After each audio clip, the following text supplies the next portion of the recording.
BNP নেতা Shahiduddin Chowdhury Annie একটা ভালো কথা বলেছেন নো হাঙ্কি পাঙ্কি কোনো রাজনৈতিক দলের ভাষা হতে পারে না। আসলেই ভাষাটা কেমন? তারপরে কালকে যেমন বলা হলো যে সোজা আঙুলে ঘি না উঠলে আঙুল বাঁকা করতে হবে।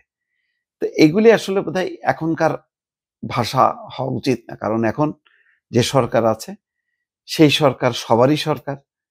আবার একদল আর এক দলকে যদি উদ্দেশ্য করে এই নো হাঙ্কি পাঙ্কি, তারপরে হচ্ছে সোজা আঙুলে ঘি না উঠলে আঙুল বাঁকা করতে হবে, এই ভাষাগুলি আক্রমণাত্মক এবং কিছুটা অশালীন বলা যায়।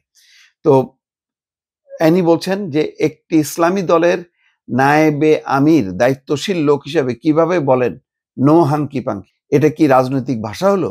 এটা কি সাধারণ মানুষের গ্রহণযোগ্যতা পায়?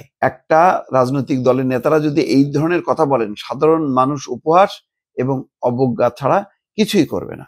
এটা লক্ষ্মীপুরে এক সভায় তিনি এই কথা বলছেন। দর্শক।